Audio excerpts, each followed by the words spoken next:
Hello, my name is John Beckett. I'm the author of the book Flying Fists, The Definitive Guide to Western Martial Arts Films of the 1970s. And I thought I'd just make a quick video to tell you a little bit about what the book is about. I've got my laptop down here, so if I look away, that's why. So just to tell you the layout of the book, it starts off with a little introduction of me and why I've decided to do this. Basically, I started off doing a book on 80s martial arts films, and I got interested in what came before, so I put that on hiatus while I did the 1970s book. And now this is finished, I'm back onto doing the 1980s book. Basically, I've always wanted someone else to write it since I was a child of 12, watching the Van Damme films, etc. No one ever did it to this day, so I just thought I'll do it myself.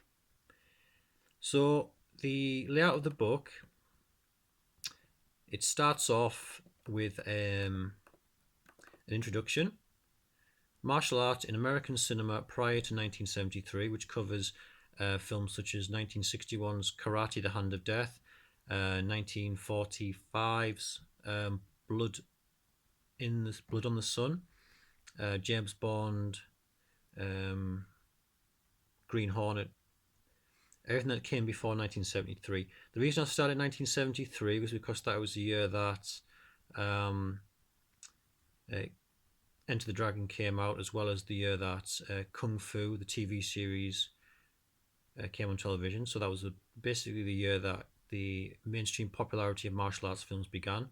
So I start from 1973 and I go yearly through 1973, 74, through to 1979, with a few extra chapters, such as I do a chapter about the spaghetti Eastern subgenre, or the Eastern Westerns as they're known, from Italy, which is where they take their spaghetti westerns and incorporate martial arts elements into them, such as Shanghai Joe.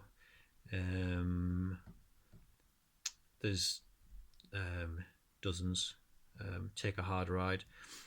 Then I do a chapter on the Ron Van Clief Black Dragon trilogy. Ron Van Clief, of course, was a martial arts champion who made a few films in the 70s. So I cover his main trilogy.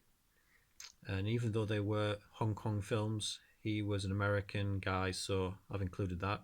There's a brief chapter on Bolo Yeung, and there's also a brief chapter on the short career of Carl Scott, who was another black American Kung Fu champion Kung Fu expert, who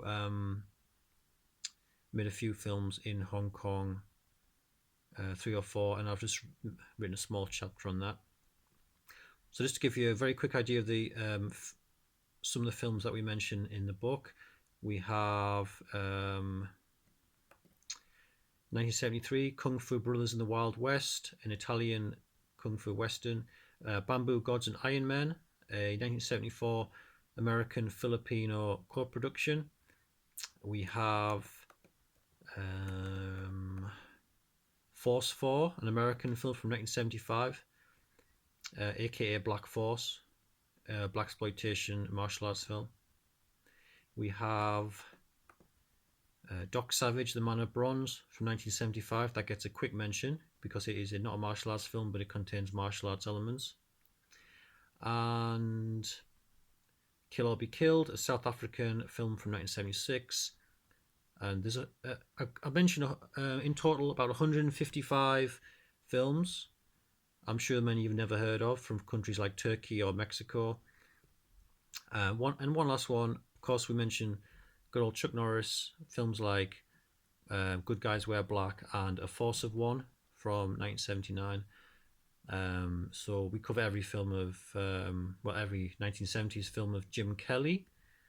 There's a lot to get through, so if you're a fan at all of 1970s martial arts films, or martial arts films in general, or action films in general, I hope you feel that you'd like to buy this book, because I'm very proud of it. So thanks.